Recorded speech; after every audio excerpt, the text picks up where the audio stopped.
करे न कर सके शिव करे सो होए, तीनों लोक नौखंड में शिव से बड़ा न कोई। नमस्कार, द पीके टाइम्स में आप सभी का स्वागत है। मैं हूं आपके साथ आरती शर्मा। सबसे पहले तो आप सभी को महाशिवरात्रि की द पीके टाइम्स की पूरी टीम की ओर से ढेर सारी शुभकामनाएं। और आज इसी खास मौके पर हम आपको ले चलते हैं न सिर्फ राजस्थान बल्कि भारत के एक ऐसे मंदिर में जहां पर भगवान शिव के अंगूठे की पूजा की जाती है। तो आइए मेरे साथ चलिए भगवान शिव के उसी मंदिर में। मेरा कर्म तो ही जाने, क्या बुरा है क्या भला,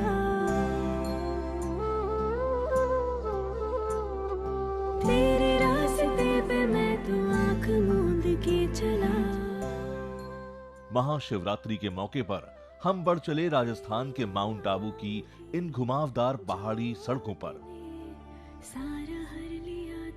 अर्ध काशी कहे जाने वाले माउंट आबू से करीब 9 किलोमीटर दूरी पर है अचलगढ़ का अचलेश्वर महादेव मंदिर। वो मंदिर जहां आस्था और चमत्कार का ऐसा संगम देखने को मिलता है, जहां बुद्धि बेबस हो जाती है, तर्क नाकाम हो जाते हैं, बस रह जाती है तो श्रद्धा और भक्ति। हम वहां पहुंच रहे हैं जहां कुदरत के उसूल और विज्ञान के नियम तक बौने पड़ जाते हैं। सफर को पूरा करके हम पहुंच चुके हैं इकलौते शिवधाम, जहां शिवलिंग की जगह शिव के दाहिने पैर के अंगूठे को पूजा जाता है। तो इस गहरी पहेली के साक्षात दर्शन करने के लिए हम पहुंच चुके हैं अचलेश्वर महादेव मंदिर, जहां पूरे देश से कई श्रद्धालु आते हैं, क्योंकि हर कोई ये देखना चाहता है कि आखिर कहाँ है वो शिव जी का अंगूठा जिस पर टिका है माउंट आबू का वजूद। लोक कथाओं के मुताबिक अगर इस अंगूठे का अस्तित्व न रहा तो ये शहर भी मिट जाएगा। इस अद्भुत और पूज्य अंगूठे के दर्शन कर हर कोई अपनी मुराद पूरी करना चाहता है। तो आइए आपको लिए चलते हैं इस मंदिर के भीतर। की ओट में भोलेनाथ शंकरा, मोतियां हो जिस तरह, हे शिवाय शंकरा। कहा जाता है कि अचलगढ़ में इस ऐतिहासिक अचलेश्वर महादेव मंदिर को साल 813 में बनवाया गया था। मंदिर परिसर के विशाल चौक में चंपा का विशाल पेड़ अपनी प्राचीनता को दर्शाता है। मंदिर के बाईं तरफ 2 कलात्मक खंभों का धर्म कांटा बना हुआ है, जिसकी शिल्पकला अद्भुत है। कहते हैं इस क्षेत्र के शासक राज सिंहासन पर बैठने के समय अचलेश्वर महादेव से आशीर्वाद प्राप्त करके धर्म कांटे के नीचे प्रजा के साथ न्याय की शपथ लेते थे। मंदिर में प्रवेश करते ही पंचधातु की बनी नंदी की एक विशाल प्रतिमा है, जिसका वजन 4 टन है। नमो नमो जी शंकरा, भोलेनाथ। कहा जाता है ये नंदी प्रतिमा खुद महमूद गजनवी के घमंड के चूर होने का प्रमाण है। अचलेश्वर महादेव मंदिर में प्रवेश करने से ठीक पहले हमें हर शिव मंदिर की भांति यहाँ पर नंदी के दर्शन हुए। नंदी की मूर्त अपने भीतर कई तरह की कहानियां समेटे हुए हैं। कहा जाता है कि लालची महमूद गजनवी को ये लगता था कि इस मूर्ति में कई तरह के सोने, चांदी, हीरे और जवाहरात है, और इस वजह से इसने इस मूर्ति को नुकसान पहुंचाना चाहा। जो छेद आप यहाँ पर इस मूर्ति पर देख रहे हैं, ये इस बात की गवाही भी देता है। लेकिन कहा जाता है मान्यताओं के मुताबिक इसी छेद से असंख्य मधुमक्खियां निकली थी, जिसने महमूद गजनवी और उनके सैनिकों पर हमला कर दिया था। और आखिरकार गजनवी ने माफी मांगते हुए ये जो त्रिशूल आप देख रहे हैं वो यहाँ पर दान दिया था। मान्यता के अनुसार पौराणिक काल में जहां आज आबू पर्वत स्थित है, वहां नीचे विराट ब्रह्म खाई थी। इसके तट पर वशिष्ठ मुनि रहते थे और तपस्या करते थे। गहरी खाई के कारण बार बार होते हादसों को टालने के लिए वशिष्ठ मुनि ने हिमालय जाकर उसे ब्रह्म खाई को पाटने का अनुरोध किया, जिसके फलस्वरूप यहां आबू पर्वत बना, जो अचल नहीं रह पा रहा था।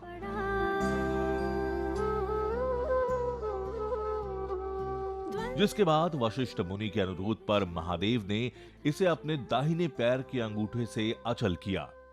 तब से ही इस जगह का नाम अचलगढ़ पड़ा, और तभी से यहां अचलेश्वर महादेव के रूप में महादेव के अंगूठे की पूजा अर्चना की जाती है। जिस तरह काशी को लेकर कहा जाता है कि ये भगवान शिव के त्रिशूल पर टिकी हुई है, ठीक उसी तरह यहाँ पर प्रचलित है कि ये खूबसूरत शहर भगवान शिव के अंगूठे पर विराजमान है।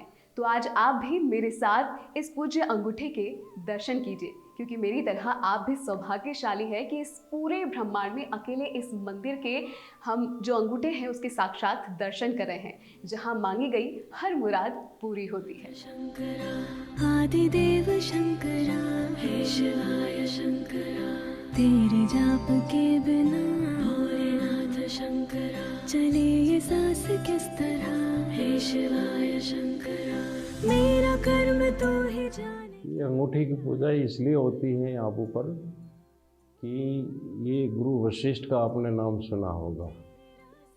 तो इधर पहले ये रेगिस्तान था पूरा, और आबू पहाड़ की जगह बहुत विशाल खाई था। सबसे पहले रेगिस्तान में देव गुरु वशिष्ठ आए थे, तो देवताओं की गाय इनके पास रहती थी कामधेनु, और उसकी पुत्री नंदनी, वो अभी नादान छोटी थी, वो एक दिन पैर फिसल के पाताल खाई में गिर गई। तो गुरु वशिष्ठ ने सरस्वती नदी का आह्वान करके उसको तो एक बार खाई को भर के निकाला, लेकिन बोले ये अभी नादान है तो ये तो कभी वापस गिर सकती है, और उन्होंने इस गर्त को देख लिया था, और दूसरे जीव भी इसमें हजारों नष्ट होते होंगे। तो बोले अब तो किसी पर्वत को बुला के इस खाई को ही भर दिया जाए और इस अपराध को रोक दिया जाए। तब ये हिमालय के पास पहुँचे। हिमालय के पुत्र थे, लेकिन हिमालय ने कहा कि गुरु मेरे पुत्र तो सारे मेरे पास बैठे हुए हैं, लेकिन इंद्र ने सबके पंख काट के अचल कर दिए हैं, तो इनमें से तो आपके पास एक भी नहीं आ सकता। तब गुरु वशिष्ठ ने कहा कि भाई ये तेरा सबसे छोटा जो पुत्र है, नंदनी वर्धन पर्वत इसका नाम था, ये हिमालय के 100 पुत्रों में सबसे छोटा है। तो बोले ये मेरे पास आ सकता है क्योंकि इसका एक मित्र उड़ने वाला नाग अर्बुद है, तो उसमें अभी भी तीव्र शक्ति है, और ये दोनों मित्र हैं, तो अर्बुद इसको रथ बन के आकाश मार्ग से मेरे पास ला सकता है। तब हिमालय ने अपने पुत्र से कहा कि बेटा जाके मुनि के कार्य को पूरा करो। तो ये भी बोला कि पिताजी वो तो पूरा रेगिस्तान है, न तो वहाँ कोई नदियाँ बहती हैं, न कोई फल फूल के झाड़ हैं, या सूरी भूमि है। तब गुरु वशिष्ठ ने कहा कि भाई तू असुरी भूमि से मत घबरा, मैं सारे मुनियों को तेरे ऊपर बुला लूँगा और हम सब तेरे ऊपर निवास करेंगे, और मैं सब देवताओं को तेरे ऊपर बुला के मैं तेरे बाप से भी तेरा महत्व ऊंचा कर दूँगा। सारी वनस्पति को भी मैं तेरे ऊपर बुला लूँगा, और इंद्र को बुला के मैं तेरे झरनों की ख्याति पूरे विश्व में फैला दूँगा। तब ये राजी होके अर्बुद के द्वारा आके खाई में उतरा। गुरु वशिष्ठ ने कहा कि भाई और कोई इच्छा हो मेरे से मांगने की तो मांग लो। तो ये बोला कि गुरु मेरा मित्र इतना कष्ट लेके मेरे को यहाँ लेके आया है, तो मेरा जो क्षेत्र है वो इसके ही नाम से पुकारा जाए, इसलिए इसको अर्बुदाचल पर्वत नाम से पुकारते हैं। लेकिन ये भी धीरे धीरे गर्त में जाने लगा, डूबने की स्थिति में आ गया। तब सारे चिंता में पड़ गए कि गुरु ये तो स्थिर नहीं हो रहा है, अब क्या किया जाए। तो बोले सारे देवता आ गए हैं, लेकिन काशी विश्वनाथ नहीं आए हैं। ये दूसरे देवताओं में ये सामर्थ्य नहीं है कि इसको स्थिर कर सके। अब तो अपना सबका सारा एक ही है कि काशी विश्वनाथ ही इसको स्थिर कर सकते हैं। तब सब ने पुकार करी, बार बार करुण पुकार पर भगवान तो लेटे हुए थे काशी में। तो इनकी करुण पुकार सुन के उन्होंने आकाशवाणी किया कि देवताओं मुनियों काशी में नहीं छोड़ सकता हूँ, मेरा मूल स्थान है, लेकिन अब तुम्हें घबराने की जरूरत नहीं है। मैं मेरे पैर को यहाँ से बढ़ा के मैं पर्वत को स्थिर कर देता हूँ, इसलिए यहाँ अंगूठा का यहाँ पूजा होता है। कहते हैं महमूद गजनवी का गुरूर जब चकनाचूर हो गया तो उसी ने इस मंदिर को एक बार फिर उसका भव्य स्वरूप दिया। यही वजह है कि इस मंदिर में हिंदू और मुस्लिम स्थापत्य शैली का मिलन देखने को मिला है। ये गौतम ऋषि हैं, ये माता पार्वती हैं, और वो हमारे शिरोई के राजा हैं 14वीं सदी के। इस अंगूठे के नीचे बने प्राकृतिक कुंड में कितना भी पानी डालने पर वो पानी से नहीं भरता। इसमें चढ़ाया जाने वाला पानी कहां जाता है, ये आज भी एक रहस्य है। दावा ये है कि ये जल पाताल गंगा में समाहित हो जाता है। हर साल अचलेश्वर महादेव में शिवरात्रि पर्व विधि विधान पूर्वक हर्षोल्लास के साथ मनाया जाता है। आपने महाराणा कुंभा का नाम सुना होगा, तो उन्होंने इस खड्डे पाताल कुंड को सत्य नहीं माना। उन्होंने 6 महीने जल डलवाया, बोले ऐसे ही खड्डा होगा और पानी रहता होगा, भर जाएगा ये।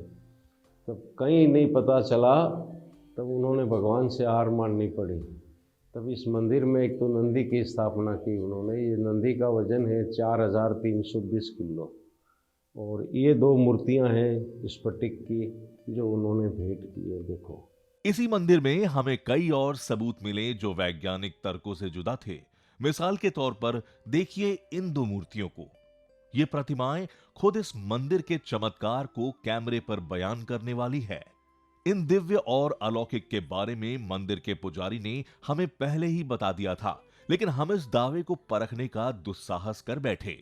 चामुंडा और काल भैरव की क्रिस्टल की बनी इन मूर्तियों पर सामने से जब रोशनी डाली जाती है तो ये काली प्रतीत होती है, लेकिन जब इनके पीछे से रोशनी डाली जाती है तो ये सुनहरी होती है। ये प्रतिमाएं सबूत है इस शिवधाम की महिमा की। राजस्थान को रहस्यों का प्रदेश कहे तो गलत नहीं होगा, क्योंकि यहाँ पर ऐसे कई सारे किले, महल और मंदिर है जिनका इतिहास रहस्य की चादर में लिपटा हुआ है। यहाँ पर कई तरह की रोमांचक कहानियाँ सुनी और सुनाई जाती है। साथ ही कई सारे दावे भी यहाँ पर किए जाते हैं। उम्मीद करते हैं आपकी भी हर मुराद पूरी हो। इसी के साथ हमें दीजिए इजाजत। नमस्कार। जो है मेरा था कभी नहीं मेरा,